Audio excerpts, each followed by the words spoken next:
If you're a facilities manager at a university, you know students rely on the cafeteria for breakfast, lunch, dinner, and the occasional late-night snack. So when a dishwasher breaks down and dirty plates pile up, the mess hall can turn messy in the blink of an eye.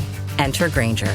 With over 1 million industrial-grade products and fast delivery, the product you need now is never far away. So you can turn that dishwasher back into a lean, clean washing machine. Call, click Grainger.com, or just stop by. Grainger, for the ones who get it done. The following podcast is brought to you exclusively by the Rad Rob Radio Network. This is PBA champion Kyle Troop. Hey y'all, Jacob Ledrup here. Jeff Riggles here from 11thframe.com. Hey guys, Chuck Ritchie here, formerly of Bowl TV. Hey guys, this is Ryan Schaefer of track staff at Valley Bowling Center in Waverly, New York. And you're listening to Straight Up 5 with Johnny Petraglia Jr. Yo, the boys from Straight Up 5, Rad Rob, Dr Ocho, and of course JP Jr. Pick it out. Fear the fro, baby. Welcome to Straight Up 5 with Johnny Petraglia Jr. A hard-hitting, in-depth, cutting-edge look into the world of bowling. This podcast will not only cover all things bowling, but will also give you a raw look into real-life issues. You'll get unfettered access into the mind of one of the most gifted bowlers of this or any other generation. Strike, and they claim it. Somebody does it. So without further ado, let's introduce you to the hosts of the show. Rad Rob, Rob Francois. Rad Rob, Rob Francois. Dr. Ocho. Dr. Ocho. And the incomparable Johnny Petraglia Jr. Johnny Petraglia Jr.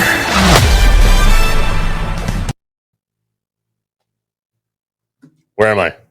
Wait, hold on. Where am I? Why can't I see my face? There we go. Hey, guys. Welcome to Straight Up 5 with Johnny Petraglia Jr. I'm your host, Rad Rob, Rob Francois. This is episode 106. We're going to be talking about Bowlero.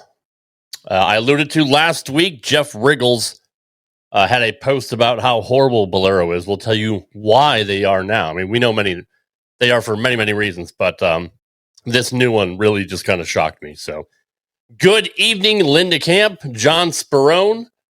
Bowlero blows. Yes, absolutely right. Chuck Ritchie, what's going on, brother? All right, let's not ado anymore. Let's bring in my first co-host.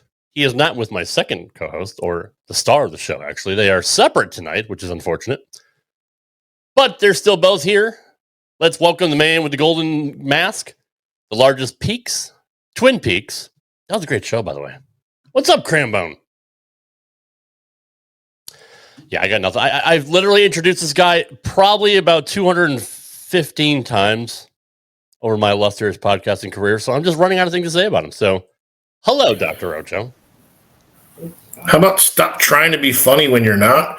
And Rob, do me a favor. Go on the Facebook post of Straight Up 5 and do it as a write-in. Don't even do it as a vote. When you said, "Where am I?" I want everybody to write in and guess where Rob is. And I'll bet you we have a 99.9% of one thing, maybe a 0.01% of five guys. Also joining us is the man with the name of the marquee. He is number 7 in the program, number 1 in your hearts, the sexiest man in the world. Straight from the Petraglia Senior Residence, Mr. Johnny Petraglia Jr. What's going on, JP? What up, boys? Good to be back as always. Good to see you, sir. You're looking trim and fit today. I assume you're hitting the gym regularly. Look at those guns, John. Hey, Ocho. He's got a medium shirt. Anybody could do that with a medium. It's fine. Yeah, he's right. I have a 5X, but I gave it to him. It's a good shirt. That's fair. Sits on me well. Hello, Peacow. Hello, Steph. What's going on, Fef? Is Dr. Ocho the most mysterious man in bowling? He's badass is what he is. He goes out, shoots 780, 720, got freaking like with inferior equipment, like when Phil Mickelson said Tigers win in tournaments with inferior equipment. That's what Ocho does. Man, what if Ocho got a ball drilled? Can you imagine that? Can you imagine if Ocho got something drilled to his specs of freaking he's a David Ozio in disguise, except he's jacked and juicy as hell. Speaking of David Ozio, we need to get him on the show as well. There's so many former, not former champions, but yeah, they're all former champions. But I mean, I got the name right. Legends from the 80s and 90s that I'd love to talk to. But if we ever have, this is not a knock on David because he is a friend, but if we ever have like a good 5-hour segment, we'll have Dave on.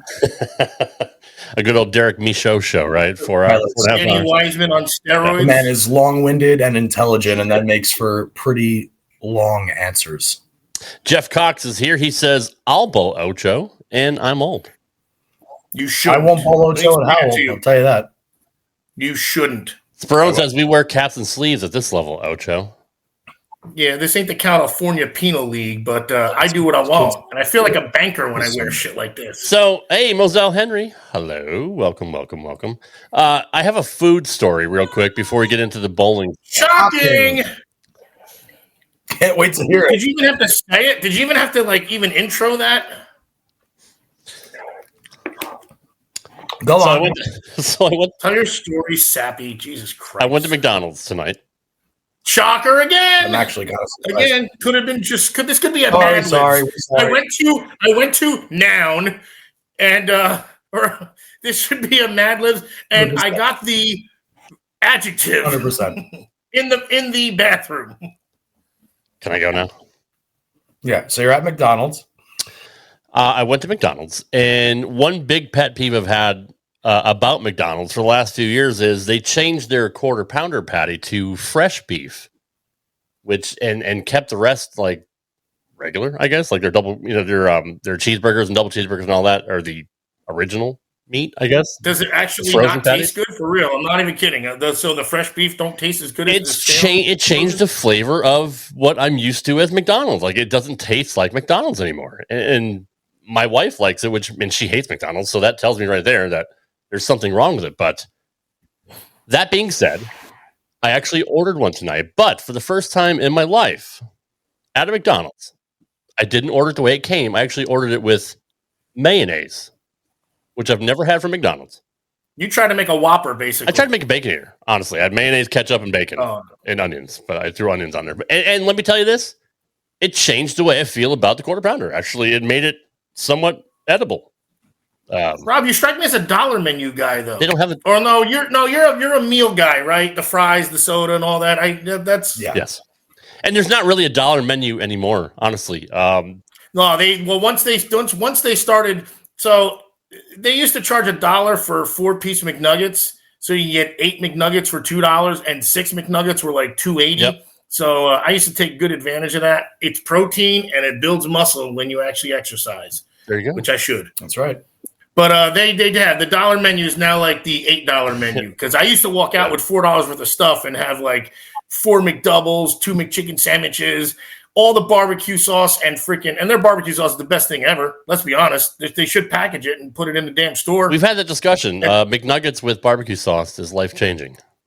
I'm a sweet and sour guy too, but just the barbecue sauce in itself, I'd put it on if I have a piece of grilled chicken, I will put McDonald's barbecue sauce on it, and it's wicked. I've never awesome. tasted a barbecue sauce that tastes like McDonald's barbecue sauce. It's nothing. There was something about it. It's like got this weird tang. Maybe they put some honey in it. Maybe it's a brown sugar stuff. And let's get it to the lab. If I'm not mistaken, though, the packaged barbecue sauce is not the same as the barbecue sauce they use for the McRib, because I don't care for the barbecue sauce. Totally different. Yeah, it doesn't even. No, the McRib is the greatest sandwich ever. I mean, it's good, but it's not the same. Totally different. Yeah, it's not supposed to be. It's supposed to be like lunch cafeteria style, man. In any event, if you haven't tried mayonnaise on a burger at McDonald's, I suggest it. It's actually pretty good. Now you guys got your health tip for the week now. So. Yes, exactly. If you want your 8,000 calories for your one meal, there you go. And I did have nuggets with sweet and sour tonight. I can't get past the sweet and sour. And honestly, McDonald's sweet and sour only goes with McDonald's nuggets. You can't do it with Wendy's nuggets or Burger King nuggets. Like it just doesn't go. You can't interchange McNuggets and different sweet and sour sauces or vice versa. I've never had enough of each product to intertwine them. Actually, you should try it though. You should do like a video. Do a taste test. I'm good. I do what I fear change. I don't need to change anything. I got things going on the right track. The hot mustard, I haven't tried. They have several new sauces there too. They have a buffalo sauce. They have a sweet chili sauce. Susie likes Yeah, let them perfect that first. I was just gonna say, I kind of like this combo too. I'm shockingly surprised, but now I really, really, really want burger. He's gonna. Oh, and you're on the East Coast now, so you got to go. You're going to be eating at 10 o'clock at night, which is bad. You got to get casein protein, and that's it, man. I'll dream about it tonight, and maybe I'll go there for like a really early lunch tomorrow, or like get some egg albumin or some casein protein. You want the slow digester. You don't need burgers like that. Let me take care of that. I thought the body can't digest casein protein like from milk and stuff, right? Didn't we have the conversation? It can't from milk, but when it's got the enzyme from powder, the casein from powder, that's a slow digester. It takes about 4 or 5 hours. Right. So if you drink it at like 10, 11, your body's metabolizing, burning calories till about 2, 3 a.m. And then so when you eat at 7, when you eat your Baconator at 7 a.m., you're now just fueling the fire with another log only a few hours after you just finished fueling the fire with the old log. And that's how you keep your metabolism going. Rolling. It's the old-fashioned way of metabolism kickstarting and burning calories throughout the day. It's Rangers just scored 1-0, and it's never been proven wrong. And I'm not saying that, intermittent fasting doesn't work because people swear by it. I truly don't understand it yet. I get the premise because then your body fights off its fat stores, but that's the same as like when you go to like the keto gimmick. Being in ketosis is bad news, man. Yes. You're burning fat rather than freaking your carbs, and that's your body's eating itself. Like you said, it's just sorry. Go ahead, man. You said about because I've experimented with a couple of the intermittent fasting cycles. I'm not bad with. I'm okay with them. They're not as unhealthy. Love you too, Todd. Good to see you, dude. Yeah, the intermittent fasting is. The 12-6 split is manageable when you get to the 18 or the 12-12 split's manageable. The 18-6 is a little bit tougher, but for like avid gym goers, obviously the two most important meals of the day are the pre and the post meal. So if you need to load in, say say me, I'm trying to eat somewhere between like 3,000 and 3,500 calories a day. And that's a lot, people. It's what you need, but it's a lot. Basically, it comes out to 4 solid meals and then 2 supplements. So that's breakfast for me. At some point, of course. But that's your 28 pancakes. If you position them at the right time throughout the day, and then you intermittently fast. I mean, they always say try not to eat after 9 p.m. Well, that kind of is dependent on what you're trying to do physically with your body, also. So that doesn't really pertain to everybody, but I found that it did work. It certainly, you trim a hell of a lot more while you're asleep. Obviously, we all know that sleeping is one of the biggest things when it actually comes to weight loss. Actually, if you don't know that, read up on it. Sleep is the most important thing for you. That's how you metabolize more. Your body heals. That's why nobody gets sore. They wake up sore and go, oh my God, what did I do yesterday? And they can't move and they limp out of bed. I don't mean at our age. I mean even just exercise as a young fella. Well, just think about the days where say you don't eat grossly before going to bed. And then days like if you go out and have a drinking night and then you eat gross food at say midnight or 1 o'clock, you're never going to feel good in the morning. No, you're gonna limp around and probably want to pack on more gross food to just at least taper off that nastiness. Exactly. Speaking of trim, anyways, if you go to manscaped.com, any purchase at manscaped.com will win you a free bowling ball from Johnny Jr. Use the promo code straight up for 20% off and free shipping. You can order literally anything. Doesn't have to be the biggest package. Yeah. I did speaking of a trimmer recently. Really? I did. And my dog ate my underwear that Ocho is probably displaying right now. Thank you very much, Ocho. So she can't hit the cutoff man, and she ate your underwear. True to the movie too. They cut that part out. Apparently, Evelyn in the movie ate Jimmy Dugan's underwear for good luck because she couldn't. This one's nah, and she's. It was a blooper reel. Now she's terracing something else right now. I think it's a towel, but we'll get her on the show eventually. I know everybody wants to see her. So, what do we want to start with today? Oh, Rudy Rev's in the house. What's going on, Rudy? It's good to see you back on the lanes, bro.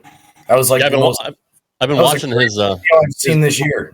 I've been watching his videos on his page. Yeah, he looks great. Yeah, he sure does. Awesome to have Revs back on the lanes. It just belongs there. That's all there is to it. Troy Lint is healing up pretty well. I've been watching him kind of get out there and practice and loosen up and get limber, getting ready for the PBA 50 tour. So What, did he do your diet for a month and that's he's got to heal up from or something? Is that what happened? He had knee surgery. Well, all right, that's similar to doing Rob's diet for a month. The rehab is a little less impactful, but. Oh, speaking of Rob, why don't you go ahead and bring everybody up to speed on the first topic you want to talk about that Riggles is writing about? The first topic I want to cover. Thank you, Mr. Petraglia. Thank you, host of the show. Thank you. Very good. Very good.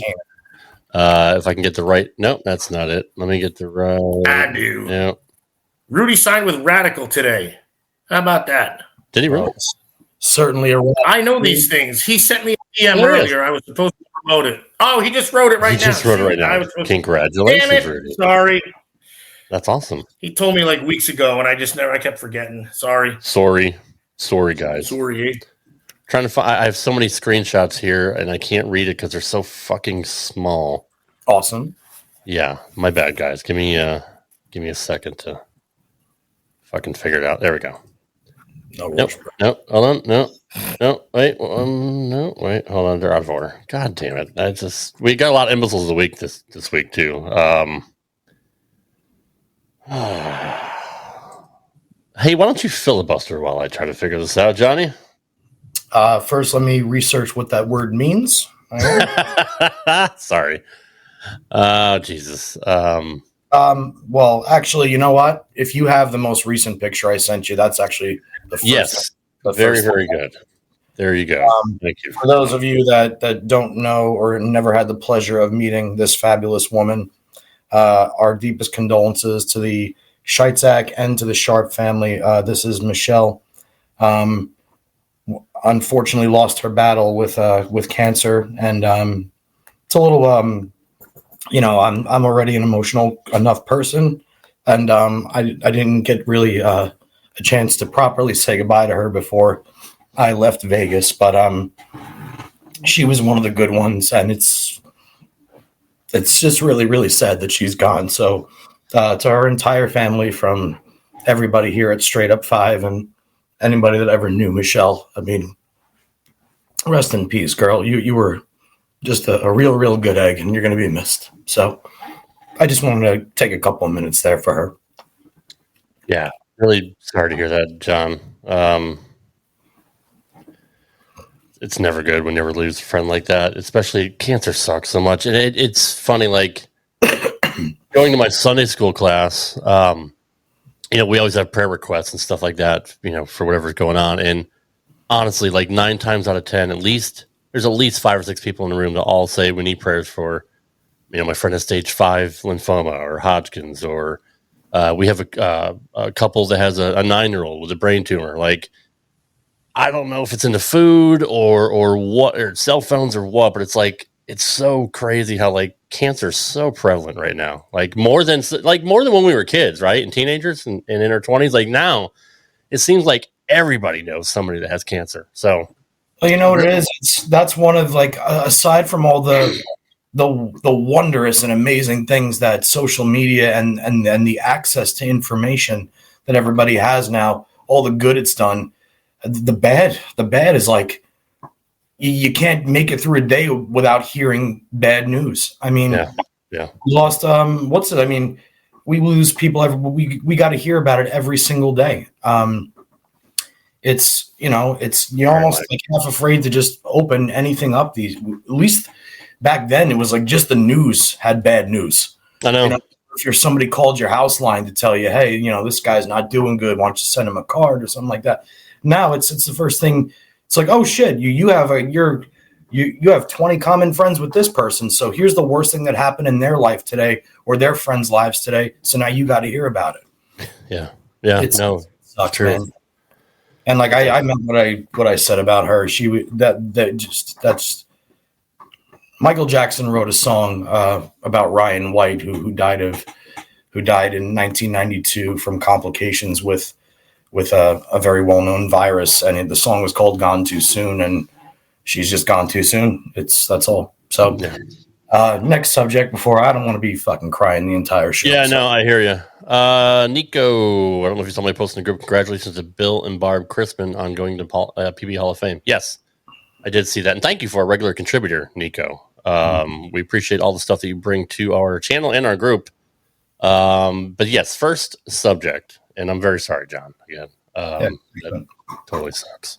All right, Jeff Riggles posted on Facebook a few days ago, or actually last week, the day that we were recording this. We just didn't have time to cover it because Bakes was on. Bowlero's treatment of the PBA website is so atrocious. With Benji Martinez's huge block last night, I went to PBA.com and typed in scoring records in the search bar. Nothing comes up but a list of news releases. See picture on the left below. So I Googled PBA Tour scoring records and got the picture on the right. That is good, except that it says March 2020. So any records set since March 2020 aren't reflected. Now try to find the archives that were a treasure trove on the pre-Bowlero PBA website. Or try to find info in the PBA Hall of Fame search at PBA.com. I could go on and on. You're telling the world this isn't a professional sport worthy of being taken seriously when you are the owner and don't take your website seriously. Equals records, archives, Hall of Fame are everything for fans and other people interested in the sport. It has been years since you bought PBA and then, quote, upgraded the website, making it worse. There is no excuse. Do better. It all goes back to what Tom Shannon told Bloomberg more than a decade ago, which is a Bowlero acquisition is sure to be hugely controversial with lovers of the PBA and the sport, considering the infamous statement by CEO Tom Shannon at about the 2:45 mark in this 2011 interview with Bloomberg. He said, quote, "I don't think anyone takes bowling seriously. Why would you?" That is a statement some will never forgive, or at least they won't trust Bowlero to be good stewards of the PBA and the sport, even as the company has at times supported PBA and now has embraced competitive bowling in the PBA like it never has before, with its Bowlero Elite Series as host of the 2020. And I don't know what was after that, but I did the same thing. And I showed you guys the picture last week. I tried to look up Bake's stats on PBA.com, and there's nothing. He's just a right-handed bowler, and he's 62 years old. And that goes on and on for literally anybody that was a member, currently or former, of the PBA. Now, there are other websites, guys, that you can go search stats, obviously. But when it's your own website and you have nothing since 2020, and you don't have an archive system for your past champions and whatnot, I know we've bitched about Bowlero a lot, and some of it's substantiated, some of it's just being us being cranky or whatever with taking over centers and turning them into fun arcade type places. But this is a big glaring thing that I don't know how many people notice it or and shouldn't be overlooked.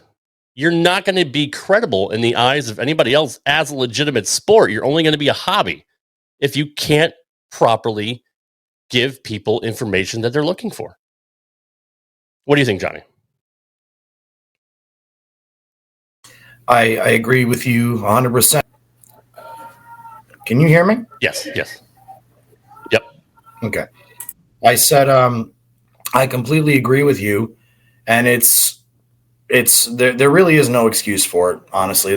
And what I'm actually going to add to that here is earlier today when I was Facebook scrolling, I saw a picture of Kyle Troop from his recent win in Indiana, and they wanted to publicly write this. And the post says, "Thanks to our fans, this was the 4th highest rated viewership show on FS1 since 2019.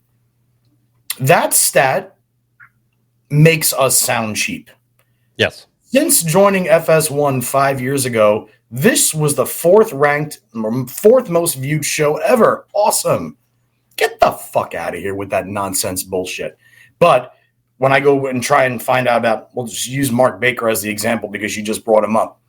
Mark Baker, world-renowned coach of everybody, just titan in the industry, PBA champion, and all I know about Mark Baker, according to the PBA website, is he doesn't have a photo. He's 62 years old and he's right-handed. Yeah, it's gross. It's to be honest, everything about that website is gross. If you happen to miss a block, for anybody that's ever curious, for instance, before they make the cut to the top 24, they have one more round of qualifying tomorrow. If you're not there to view the scores as they're happening and then refreshing your page, and they make that cut before you have a chance, do you realize how hard it is to go and actually find the game-by-game scoring for that previous block and not just the total? It's goddamn near impossible. And that's for somebody like me who's into it. Imagine just a random spectator who's randomly, hey, I'm into bowling. I want to see what the best bowlers in the world are in Delaware this week. And like, if you don't go to that bullshit PBA website and know how to navigate it, you don't even know that. Yeah. It's gross. I mean, we talk about it all the time. They're trying to, this is going to sound horrible, but it's the truth, and I'm in some kind of mood right now. They are trying so hard to make you believe that they're doing the right things and that bowling is on the upswing, that we have all these fans and all this. Guys, we got 64 bowlers a week bowling, 20 of which who have a chance to win the title, and the regular events are 25 grand. We're in a shit time slot, and it's not getting better. There are certain guys that make the sport look better than it is. Guys like a Kyle Troop, guys like a Belmo. There's guys that make the sport enjoyable, but in general, we are not doing anything to promote ourselves as a sport. We are like, I could tell you if I wanted to go find out how many times Greg Maddux started a pitcher with a ball. I was just going to say, imagine going to MLB.com and typing like who had the last 20 cycles in the and it would come right. Exactly. You know what I'm saying? Like, or in 1962 or something like that. So go ahead. How many times Greg Maddux started with a count 2-0 to a batter, and that batter wound up getting more than a double. I could find that like this from baseball. If I want to know how many yards after completion Christian McCaffrey had on an average for his first few seasons in the league, I can get that in an instant.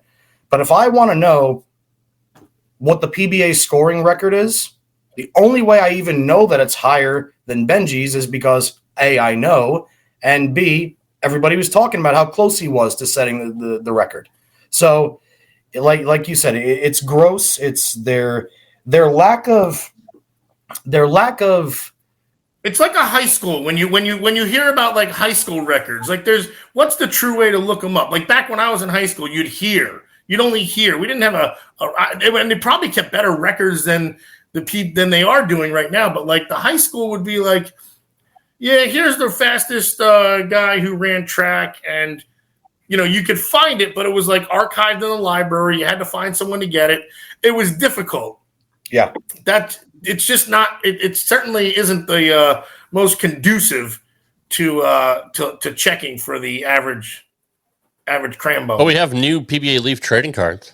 That's awesome. Maple Leaf? Yeah, I have no idea. I go to mcubed.net. They literally have every stat. There's Johnny. We lost him.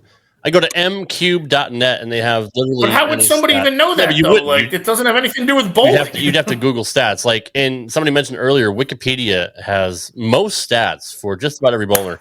2-0 Rangers. Go Rob. There wasn't a Wikipedia page for Bakes, which is weird because there's one for usually everybody. But searching around records, I did find mcube.net. But other than that, no, it should be on the main website.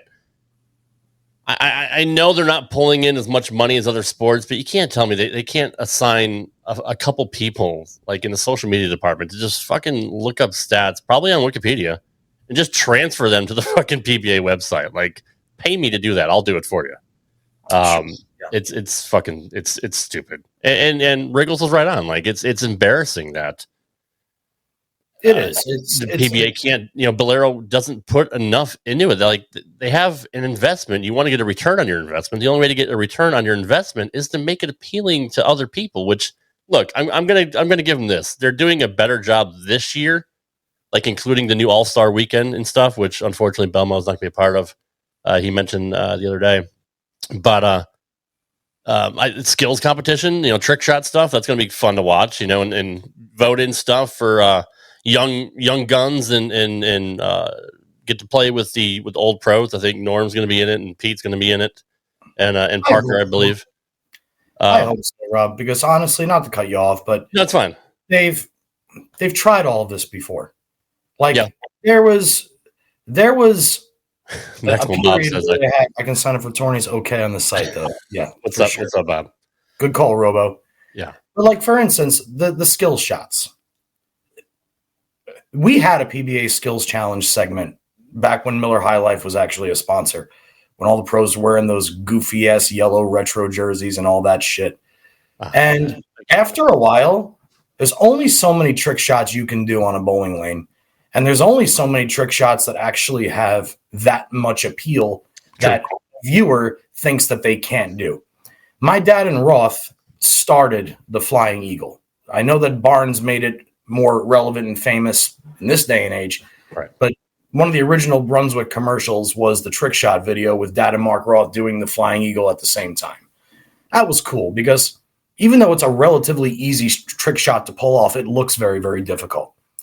We've seen Osku throw it basically through the ceiling over a chair. That's pretty impressive because not a lot of people can do that, right? But in general, like everybody likes Norm's towel shot. Okay, I like it too. It's cool. It's a little bit outdated. Don't you agree? Yeah. Like there's just nothing really exciting about it to me anymore. And I kind of feel like that's why it went away the first time. It was a segment that I always fast forwarded through on a recorded show.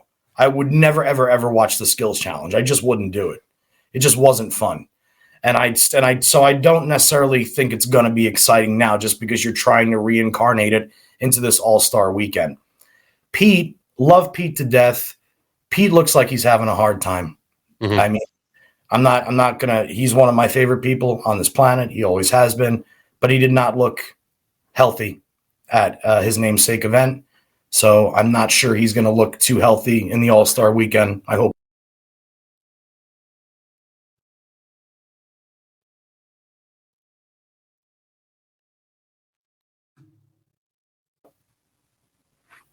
And he's back. Yeah, I don't know why. I don't know what's going on. I have no idea. We lost you a couple of times, but no, I get what you're saying. I mean, I got to give him a little bit of credit for trying to get more people interested by having stuff like that, like an all-star weekend, and having more tournaments on TV is fun. We are getting more coverage than we did last year, which is cool. And having Just Bear on as a sponsor is a cool thing too. So I mean, they are taking things in the right direction, but clearly there's just so many other areas that they lack in that you don't see on TV, which is very. I think they're trying to tell themselves look, the home run derby is the same thing every year. Right. The skills shot, the accuracy shot in hockey is the same. The 3-point contest, I think they're probably trying to grab a little of that. But the home run derby is always the first week of July or something like that. It's like almost ingrained all-star weekend. Everything is always the same and consistent. All-star weekend for hockey, all 3-point contest for NBA, and they're still trying to find their niche. Well, last year they did some kind of what the fuck was it, like how many strikes you can throw in like 2 minutes or whatever. It's the strike derby or whatever the fuck they called it. Like, yeah, stuff like that is okay. But then you had problems of waiting for the fucking rack to come down, and we didn't pause the fucking clock. And it's like almost everything they do usually backfires. So I'm waiting to see what new big kerfuffle is going to happen this year.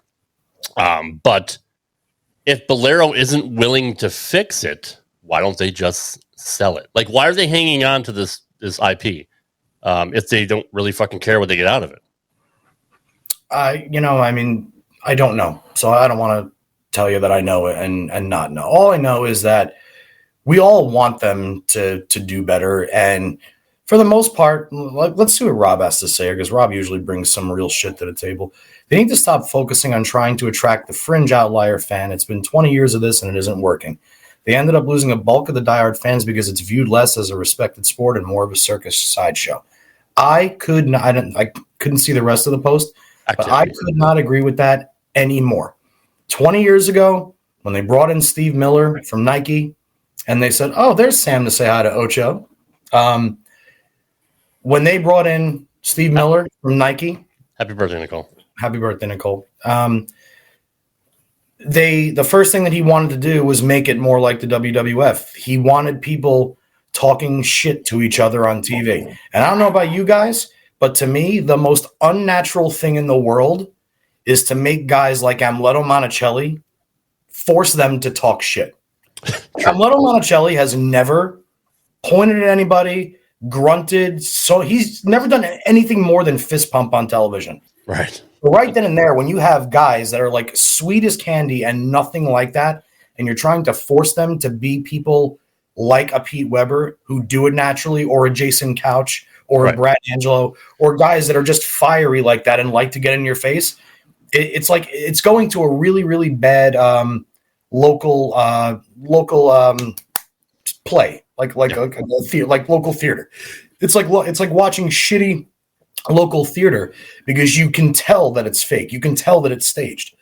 So ever since the inception of that, all they've tried to do is figure out all these ways to fix what was broken, when the fact of the matter is what's broken is we don't have any sponsors. We don't have any money.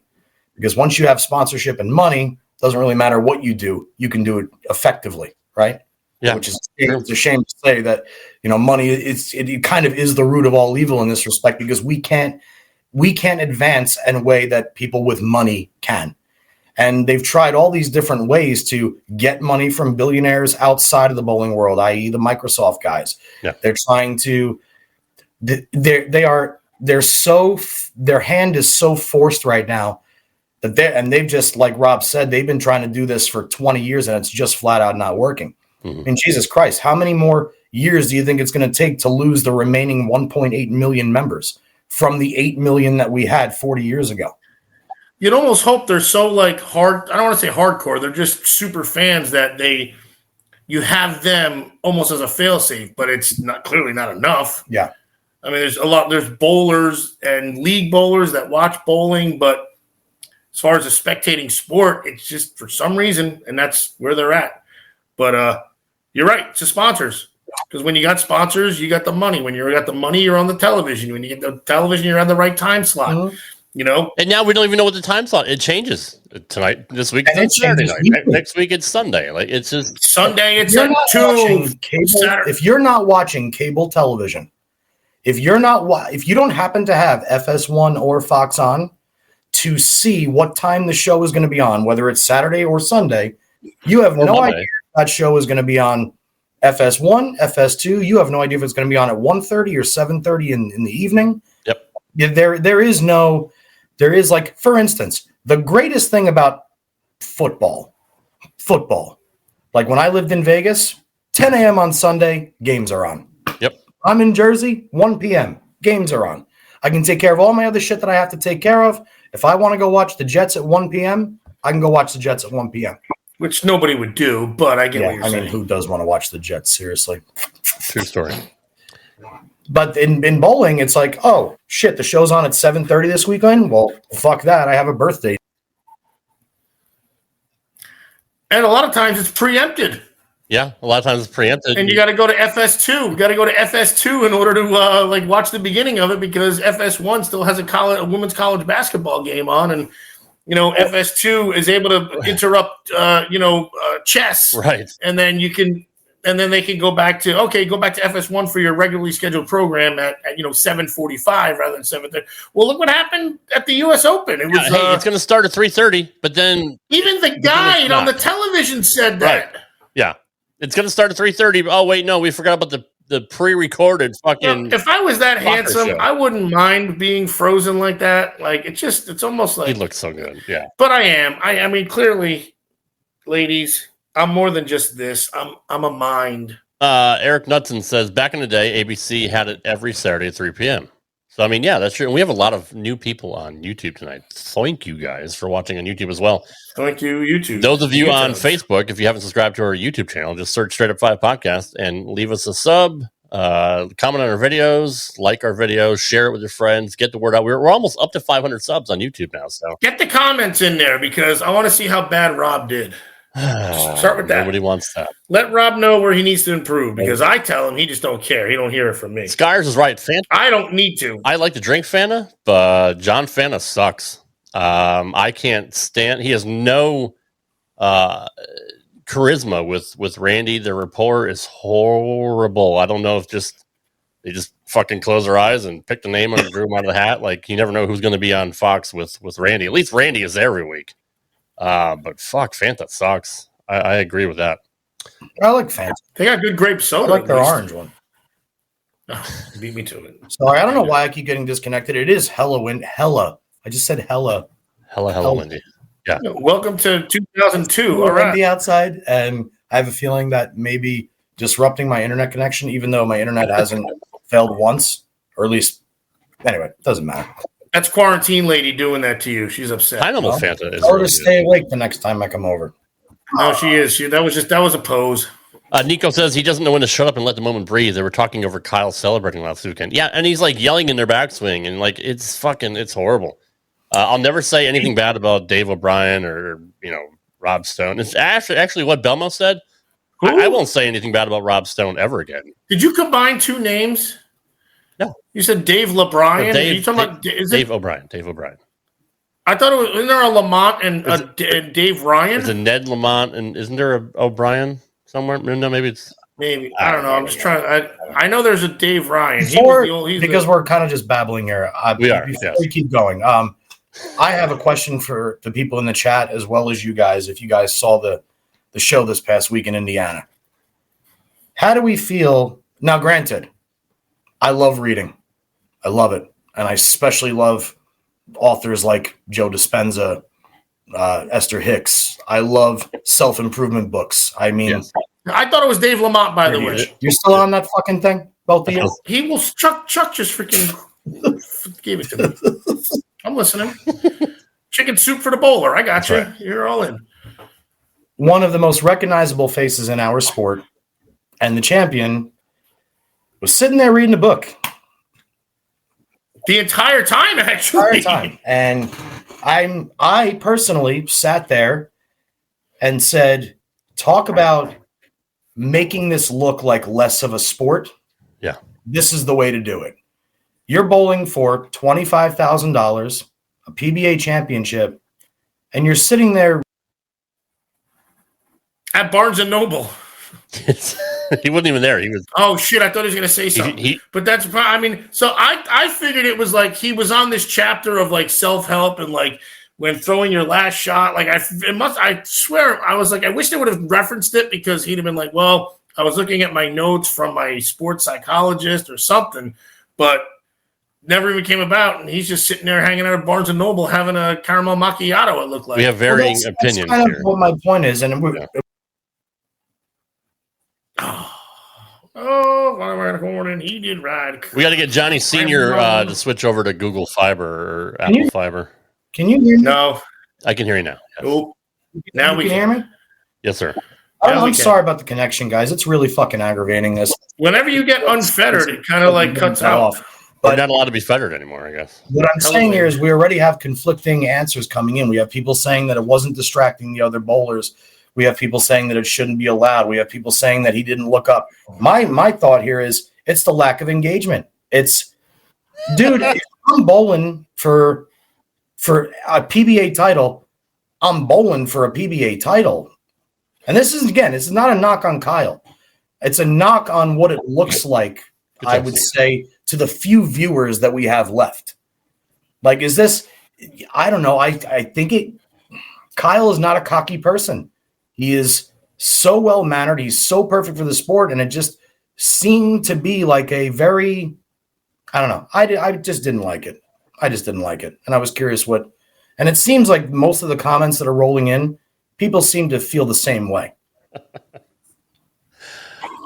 I feel like there could have been you missed this part. What I said was there could have been an excerpt he kept reading that his sports psychologist told him to, and like maybe that's what kept him in this calm demeanor. But at least reference it after and be like, well, it was Friedrich Nietzsche, and what he says is be the ball or something like that. I don't know. I'm really reaching for this one, but just to give a reference to it, to where he's like, I'm not being disrespectful. I'm not sitting at Barnes and Noble. I'm trying to and reinforce this positive outlook that I'm going to do good. I'm going to be in the moment, but I can't tell him what to say either. I mean, and this is a good question here. What's the difference between reading that and the inner monologue of thought? Like, was he actually reading? It seemed if he was looking at it, but repeating a phrase to himself before. I was looking to see if he was like flipping pages, but if you looked, there was one part where you could see highlighted stuff. Right. It was a quick moment, and I lucked out because I don't have the rewind gimmick. But it was, look, golfers read yardage books, but that's literally for how far they're going to hit the ball. Of course. Like if this was lane topography and he's going over that, I could see that. It was like chicken soup for the Bowlero. Steph says, devil's advocate, do we think it was a form of mental defense against his opponent and act like I'm so good at this and this is so normal that I'm just going to sit here and act like it's any other day? It could have been. It could have been. And that's kind of you see guys not watch the other bowler too. Remember, they put their towel over the face. They don't want to watch. They don't want to engage. But that's also like, I think that's different. It's not. It like is pulling different. out And honestly, book club. reciting it while you're on the approach, I do that shit too. Totally get that. I like people write on pieces. They'll put a piece of tape on their shoe that says walk straight or follow through. People do shit like that all the time. I'm not knocking it. I'm knocking what it looks like on television. Right. Because on television, to me, what it looks like is a complete disinterest while you're trying to achieve the ultimate goal in the sport that makes you fucking win. Yeah, that's true. Like, no biggie. Like, if I lose, I'll just finish my. It's fucking nuts to me. What if it was the Notebook? What if it was actually the Notebook? I keep getting cut out, and so if I'm over talking with you guys, I don't know what my. You're good. You're good. I want to finish my fucking thought. Sure. So that's all I'm trying to say is I wanted to get everybody's view, and it seems there's some people that are basically saying it didn't matter, it wasn't bothering anybody. What's this difference? What's that difference? There is no difference. The only thing I was trying to get an idea here was what the general consensus was. Hey, what if it was a rom-com or something like that? And this I'm at the best part. He's making some good points here, but dude, Kyle, this isn't Kyle's first show. If Kyle had anxiety, he's already got anxiety, and he's figured out a way to handle it for the last 7 or 8 years. Not even his first show. He's won. And he's freaking what? 7 times, 8 times this year. He wasn't reading a book. Right. He won the playoffs, almost $500,000 in one season. He wasn't reading a fucking book. He was just kicking the living shit out of everybody, doing what Kyle does, picking his fro, making perfect shots, and being the best bowler to the fans. He's like the epitome of what you want a professional to be. So it was shocking to me to see somebody who I view that way do something that made it look like, I've basically done everything. This guy's not going to strike. No way Kyle was doing that to mindfuck his opponent. There's absolutely no way. And maybe he did hit a stint where he needed to keep himself in control or slow himself down. And again, it's not a knock on the idea of it. Walter A. Williams Jr. documents every single shot he throws. Stephanie, when she bowls league, she has a book dedicated to every single shot she throws in league. People do it in every aspect to get their brain right. I get that. But not on national television. This is the first time I've seen Kyle do it. And not only did he read the book on national television, he literally did not even look up once while he was on. He may as well have been on a beach somewhere drinking a Corona and reading that book. That's what it looked like. Like, I get it. When you see the guys looking at the Microsoft Surface on the NFL sidelines, they're not looking at chapters in a novel. They're looking at plays. They're getting themselves ready. When they go and talk to the ball reps in bowling, they're going to talk about what the move should be, what the ball change should be, what's happening with the breakdown. They're not going over there to say, did you happen to read chapter 6 of Gone with the Wind when this was said? No, they're doing shit that's relevant to what they're doing. Now, granted, the information in that book may have very well been the thing that helped Kyle get over the hump and win again. It may have very well been. Again, just didn't like the placement of the book. I agree. FYI, Ocho documents every shot he does at the bowling alley too, and usually it's about 7 or 8 per night.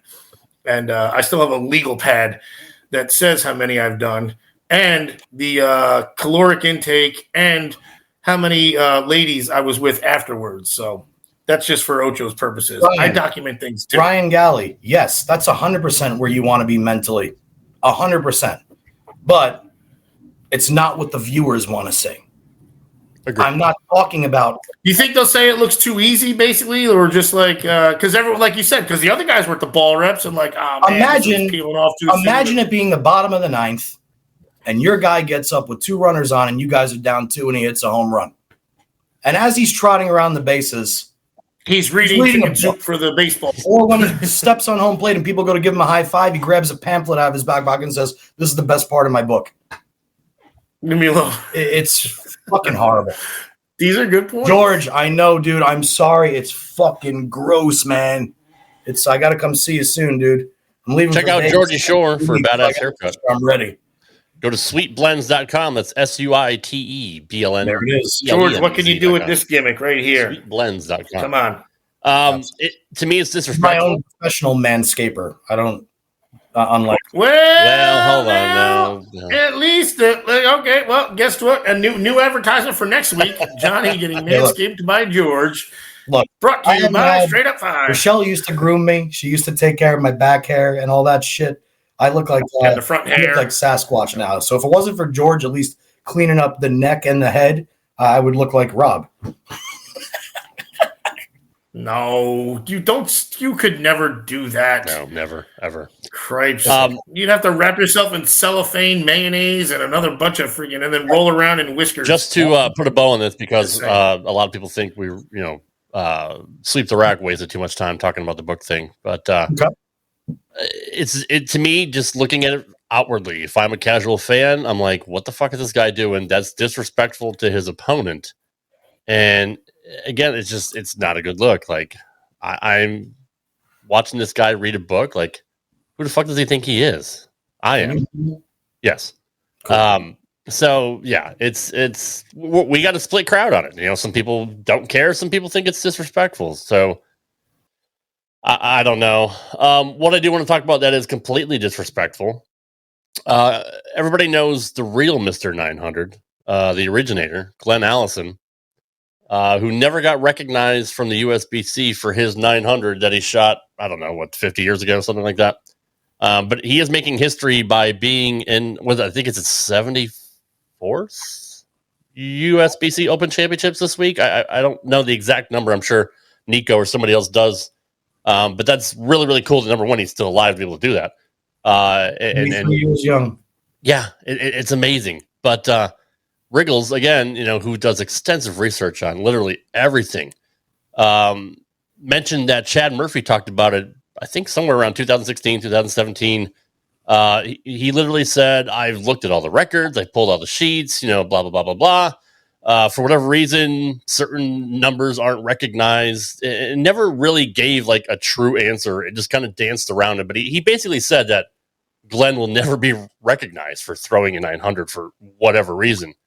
But they want to make a big deal out of him, and it is a big deal. Honestly, I'm not taking away the fact that he's able to still bowl, but they're touting that and not even wanting to talk about the 900 that he threw, which is fucked. It's been litigated. He took the USBC to court, and I guess that's for whatever reason that never worked. But it just. And they Nico. They introduced him as Mr. 900. But that's a slap in the fucking face, dude. That's completely disrespectful. It's like bringing him out there like a fucking show pony because this 90-something-year-old guy is able to bowl. But don't want to fucking give him credit for what he did many years ago before fucking, before, I don't even know if he threw urethane back then. Like before synthetic lanes, before fucking resin and all that. Like this dude shot 900. It's fucked. And it's always been fucked, but I just don't like them trotting him out there and not Nico, recognize. I don't know. It makes me angry. Well, what Nico said was my entire point behind the thing. It's you won't give this guy the credit that he so deserves, but you will call him Mr. 900 at the ripe old age of 93, bowling his 70-something championship. Yeah. 72. But like Chuck just said, but they allow and accept Robert Muster's multiple 900s in his family's closed bowling alley. The Glenn Allison 900 thing is comparable to the Pete Rose betting on baseball thing for me. Sure. The only difference is if Pete Rose were to walk out on a field right now and they were to introduce him as the player with the most hits all time, 4,000 and change, 4,100, whatever it was. It's a slap in the goddamn face, right? To Pete right. Rose. If you're not going to recognize him in the Hall for his achievement, like the same way you induct Joe Mauer into the Hall of Fame, but you don't take Don Mattingly, even though they have exact same numbers in baseball. Exactly. What's happening with this is it. I think it's gross. If you're going to call him Mr. 900, change the fucking asterisk in your book. Give the man what he deserves. He's 93 goddamn years old. He did it with a fucking yellow dot, for Christ's sake. And he did it well over 40 years ago. We're going back like 60 years ago when this is like before even there was even a consistent shot laid out on the lanes. Some of the lane surfaces were still shellac and lacquer. The pins didn't have flat bottoms. Brian Bogosian, Masters champion. What's up, Brian? Thank you very much, Bogosian. 1982. So actually, you were right, Rob. I stand corrected there. It's almost gut wrenching to hear that they introduced him as Mr. 900 and know that they have absolutely no plans to actually give the man credit for being the first one to ever do it. But then again, it doesn't shock me because nothing the USBC shocks me. They are literally there's a movie that I love called Shark Tale, where Will Ferrell is a fish and he wants to be rich. And I think Martin Scorsese is the guy he borrows money from. He's a puffer fish. And he's going down the line, the chain of like command. There's sharks, there's there's whale shit, and then there's you. That's where USBC is below whale shit in my eyes. And nothing is going. I already told my team this year, after the debacle that I had going into that fucking room last year because my collarless shirt or this fucking nonsense, I can't wait to go in there this year wearing a collarless shirt tucked into a kilt. I can't wait to see if they tell me I'm not allowed to wear a kilt. I want to see that. I want to see that. Every fucking thing that they do drives me up the wall just a little bit more. And it's amazing that they seemingly have never done anything that's right. No. And as much as we complain about Bowlero, USBC is equally, if not worse, than Bowlero, which is sad because that does represent. The only thing really that's like worse than the USBC is, you know what? I probably shouldn't say that. No, fuck it. It's unfettered, It's Johnny. probably the only guy that was worse than them. If for anybody that knows what that means. Gotcha. Mm-hmm. Dude, it amazes me, like, and even like Chad Murphy's State of the Union address that he always puts out. The one he put out this year was like touting all the fucking numbers. Oh, we got a 30% increase in fucking league ballers this year, blah, blah, blah. But then doesn't give a fuck about anybody. Literally. Like, he just... I like Tom Clark, and we are going to get him on the show at some point, probably when the season's over, because he's so busy, but I wouldn't fucking piss on Chad Murphy if he's on fire. I would never want him on the show, because I would not have anything nice to say about him at all. At least Tom Clark cares about bowling. Yeah, I mean, there's no doubt that Tom has tried. He may have been unsuccessful in a lot of his efforts, but Tom tries. Tom tries. Tom started out his career, I mean, of what I know of Tom was a journalist. He actually tried to bowl an event just to see how good the pros really were. And he is certainly trying to continue to make something work. Drew, it's good to see you, bro. See you soon, too. Yeah, that's the other thing that's everyone's saying. Anyway, this is always a USBC bashing show. Which, speaking of which, for those of you that haven't checked out Fancy Williams' post about the legend Judy Sutar, they're trying to get a petition signed saying that Judy should be entered into the Hall of Fame under a different status. And I didn't really understand what that meant because, in my eyes, Judy Sutar she's one of the best to ever throw a bowling ball, right? And, well, apparently she's in the Hall of Fame under, I believe, meritorious service and not performance. Is, at least thank goodness she's in, but it's a little gross that Judy Sutar would go in for anything above her talent on the lanes. So if you go hit up Fancy's post or want to get a little bit more information about that, let's get Judy Sutar's status changed for and in there for superior performance on the lanes, amongst everything else that she's done for the sport. But that's really the way. I absolutely agree with that, and that kind of goes along the same lines of what we mentioned a few weeks ago about them creating a new category, I guess, or something for the PBA Hall of Fame, and putting guys in that may have 5, 6, or 7 titles in one major, and a separate part of the Hall of Fame or a different category, or to me, it's just an asterisk, right? It's just like it's not the same thing. So, but no, you're right. She should be in for her career.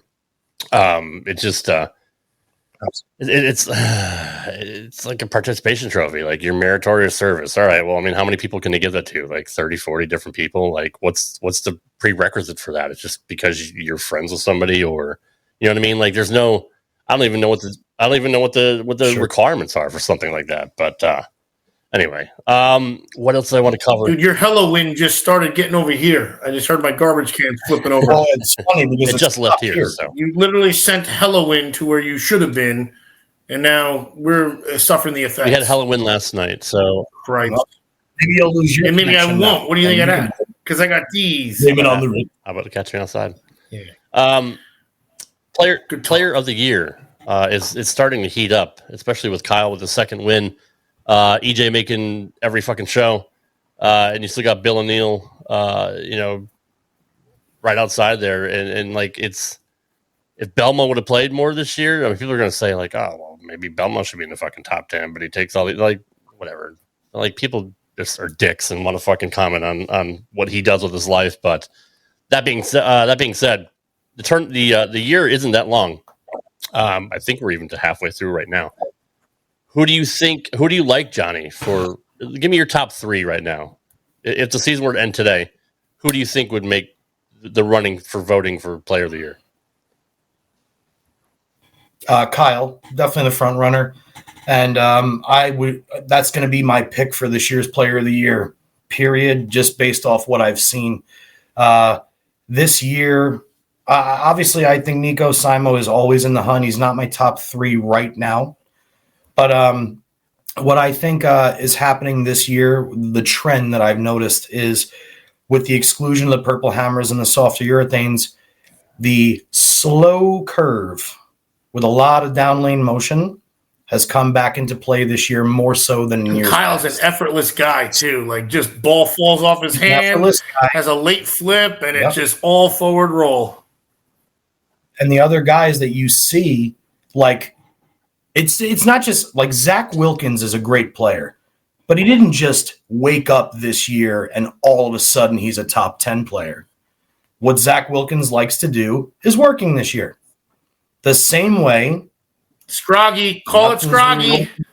Nothing really working on the left side this year, especially. I mean, it looks like 4 lefties may make it in the field this week at into the top 24. And look, there was only 13 lefties competing, and if you comprise, the 25% of the field of the 64-man field, there should be about 5 represented in the top 24.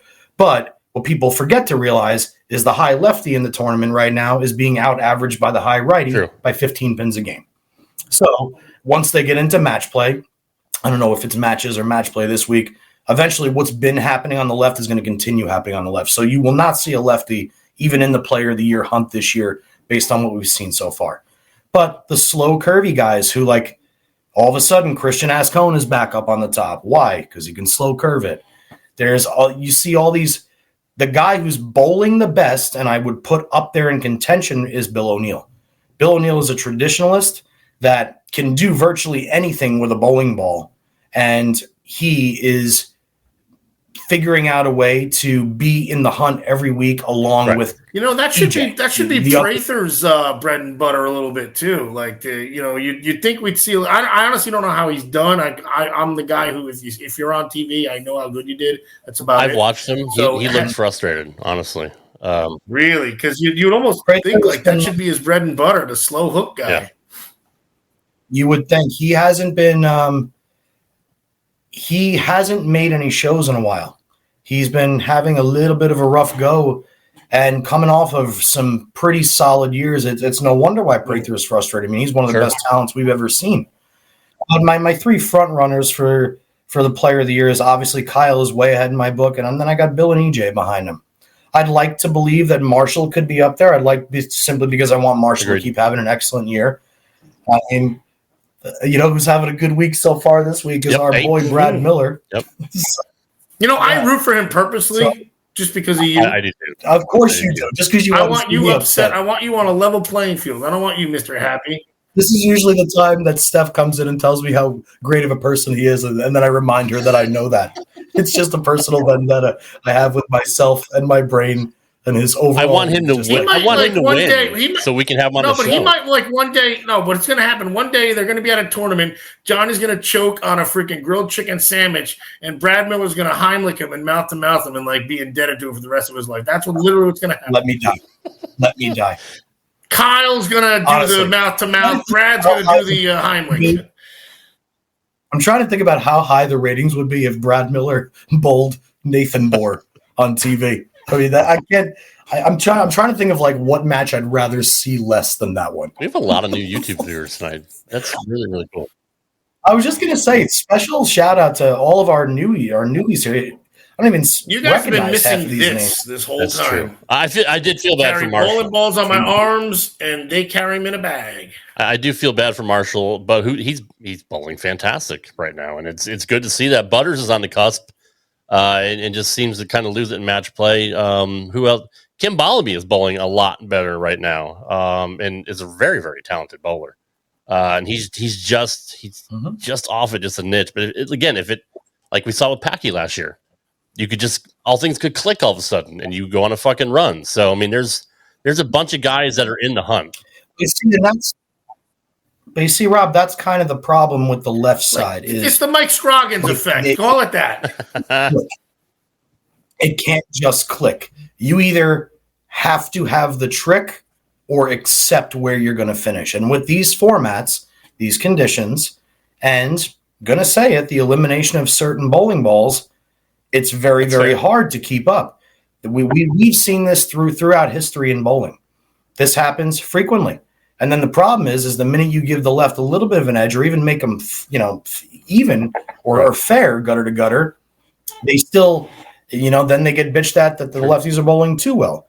And then when you do it the other way, you have what we've had these last few weeks where there's not a lefty in sight. There's as many lefties comprising the bottom of the field as there are represented in the top 24 of the field. There is no such thing as 3 lefties in, 3 in the middle, 3 at the bottom. They're either at the bottom or at the top, or if you're Ryan Simonelli, you just withdraw at the start of the tournament.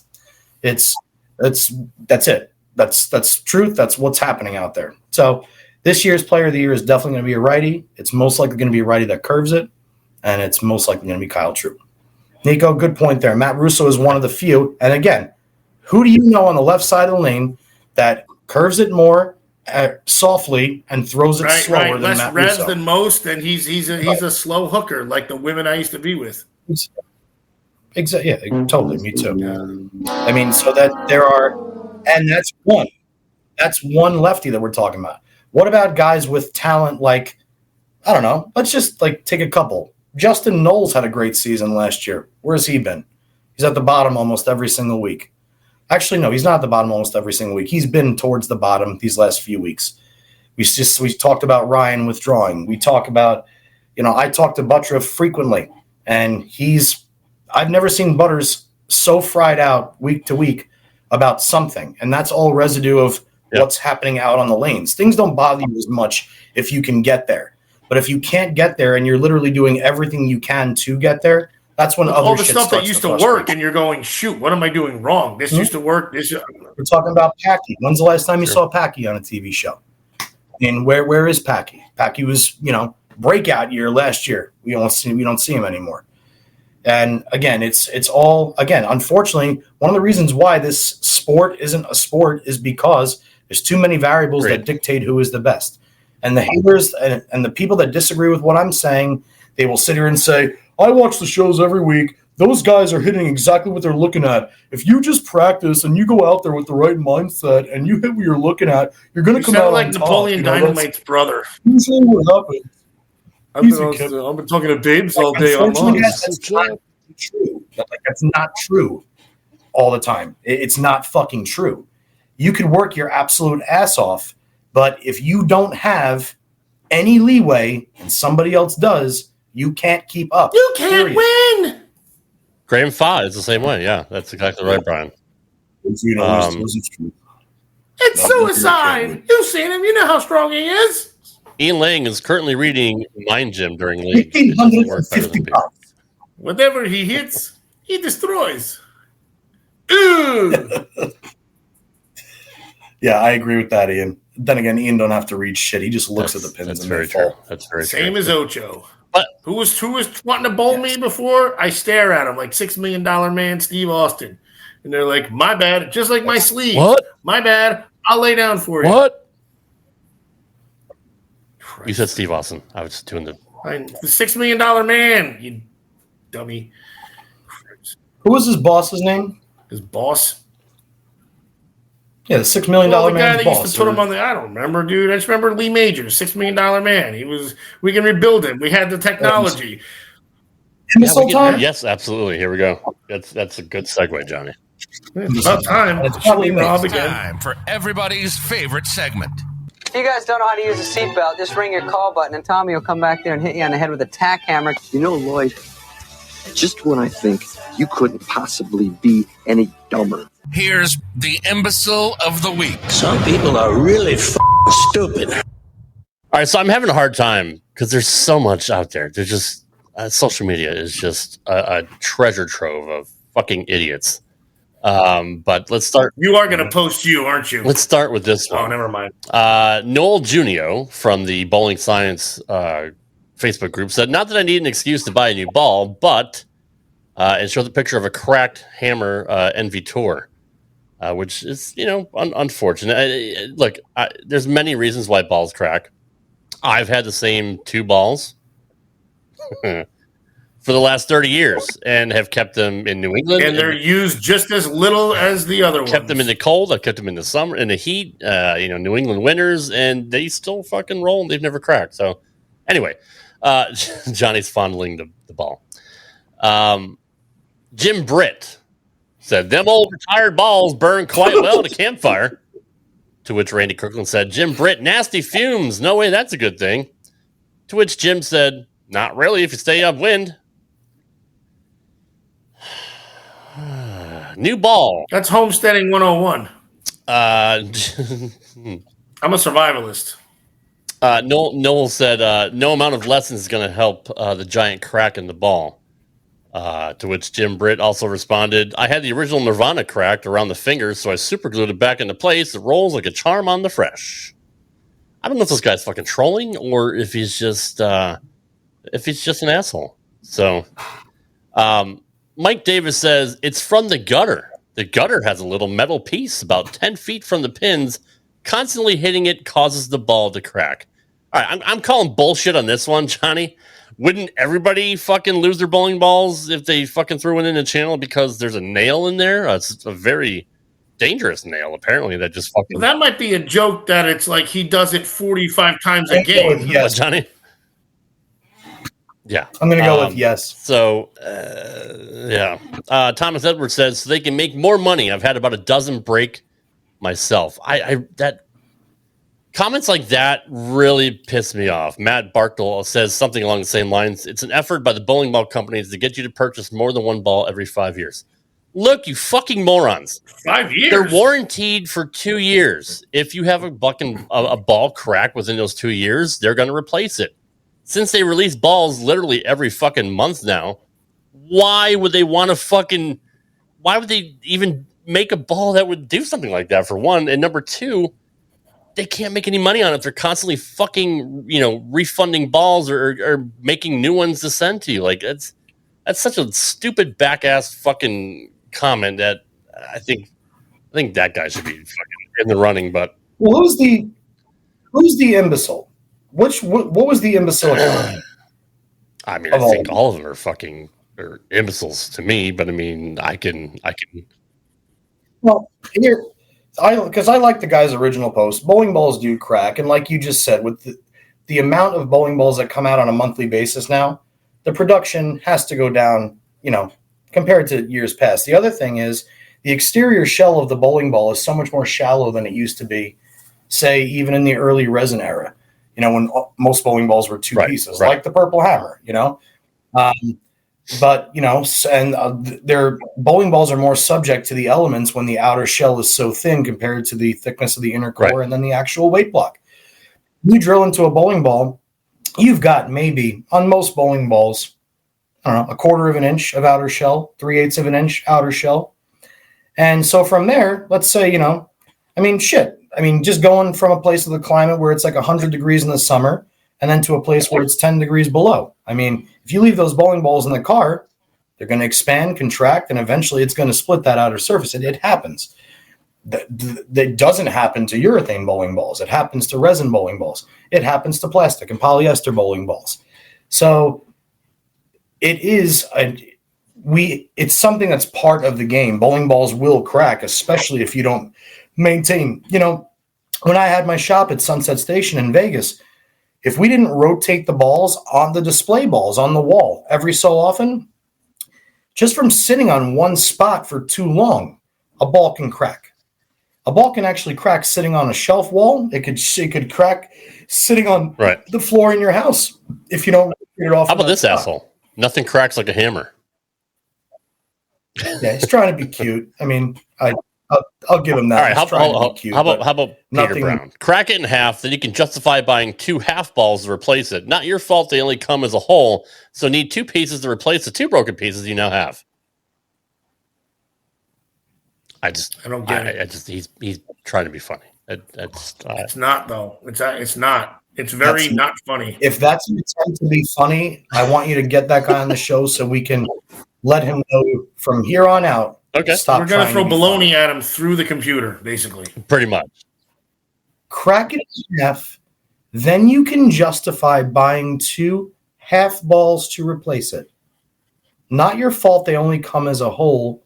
So need 2 pieces to replace the 2 broken pieces. Because that's common too. They sell half bowling balls all the time on halfbowl.com. Can we just name Peter Brown the imbecile of the week for? I'll give it to that guy. That guy can eat it for whatever. You're welcome, Peter. Enjoy your half bowling ball and scoop it out. Make a salad, you fat fuck. Probably. I have better ones for next week. I don't want to waste them all in 1 week, but I do have others. No, don't waste all your comments in 1 week. No, of course not. I would never. Just troll Rob's page. You'll see the imbecile. Peter Brown. If you're watching or listening, congratulations. You are this week. He's listening. Imbecile of the week. Congratulations. You win nothing. But the tier. But go to manscaped.com and enter the promo code StraightUp5 because you're if you do, I'll send you half a ball. Yeah, if you win, you get a half a bowling ball from Johnny Petraglia Jr. You probably need it because you're a freaking half-breed, half bowling ball inbred, hair, neck, beard, fuckface. Brown says that may be the dumbest comment ever. Chimaleki says, I need to sue that guy for killing my brain cells.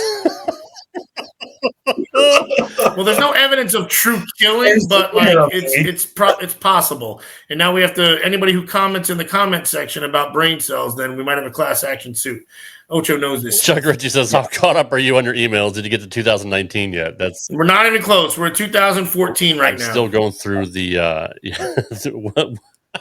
What was the old? Somebody asked about an Attitude 3 about their bowling ball. I'm still going through our Hotmail account. Where is that comment about the Attitude 3? There isn't. I said it was.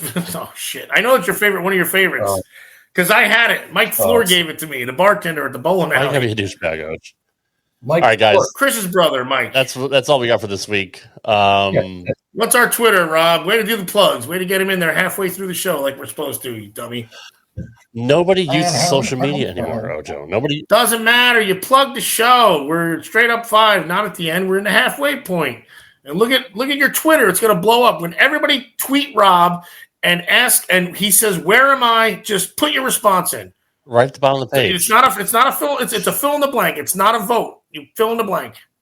Where is Rob? Where do you see him at all your time in your life? Where in the world is Rob Francois? Usually at Popeyes. And the game's over. Game's over right there. I got my. I'm going. Go in first. Start the trend, and then we'll all just piggyback, or just say same. I guess. Same. We love last week's guest, Mark Baker. Please visit Vimeo and check out The Game's Changed program for one-handers and two-handers. It's $75 each or $150 for the pair. And it's a great video. I bought it after having him on last week. Even though he would have given me a free code, I still got the money for it, or you gave the money for it anyway. And you can learn a lot from Baker, one of the best coaches in the entire world. And we love having him on the show. We're going to have him on again in the future. And we got very, very good feedback on our YouTube channel about how many people enjoyed watching Bakes on the show. So shout out to Bake. Shout out to Maximum Bob for being here tonight. We always love him. Troy is absent tonight. Thank you. Sure what's going on with Troy. We love you, Troy. And, don't do any of Rob's health advice. PBA greats. Rudy Revs, thanks for being here. Brian Bogosian. I haven't seen him in 20 years. Yeah. I don't hold anybody on a pedestal. Thank you to everybody for being here. Chuck Ritchie, I'm still planning on coming to Spartanburg. The PBA 50 regional is going to be there. It's about 5 hours from me, so I'm going to try for sure to be there. Since my wife left me and went to Florida with my kid for the week, I think I owe myself. Oh, it should have been permanent. That would have been better. I owe myself a trip, so I think I'm going. Surprised you didn't write Vacation instead of Home Alone. That's a good point. No, obviously you love your family, but it's got to be kind of like. Well, let's see. Well, first of all, let's see if they come back. Oh, I can go to bed at 8:30 tonight, so that's fantastic. No, but let's see if they come back, because I feel like next week Rob's going to be like, "Oh, my wife and my kid are still in Florida. They had a hurricane, but even though the weather was fine, and then in a month, and I'm still home alone, and the wife is down there. She met this guy." Dr. Meany, thanks for showing up at the end of the show, brother. Good to see you. Appreciate it. Don't ever call Ocho that. Yes, fuck Doc Sullivan. Fuck Doc Sullivan for Troy Lint there. We love you, Troy. Hopefully you're okay and you're just too busy for us because you are a PBA 50 U.S. champ, for Christ's sakes, and player of the year. So, all right, guys, we'll be back next week for episode 107. Not sure what we're going to talk about. Not sure who's going to be on here. You never know what's going to happen on Straight Up 5. Stephen Engel, what's up, dude? There's so many people in tonight. Thank you. Thank you. Oh, Rock Gordon, he did right. End the show. Rambo. Johnny's hungry. We got to go. See you next week. Take care, guys. Fuck you, Doc Sullivan. Peace out. Bye, Evelyn. Hit the cutoff, man. Hey, out. JP out. Ocho's dead. Thanks for listening to this edition of Straight Up 5 with Johnny Petraglia Jr. You can follow the show on Twitter at Straight Up 5 Pod. Follow Johnny Jr. at JPJR07. Follow Rad Rob at Rad Rob Gaming. And follow Dr. Ocho at the Dr. Ocho. Got a question for Johnny? Send your questions to straightup5podcast@gmail.com. We'll see you next time for another edition of Straight Up 5 with Johnny Petraglia Jr. Right here on the Rad Rob Radio Network.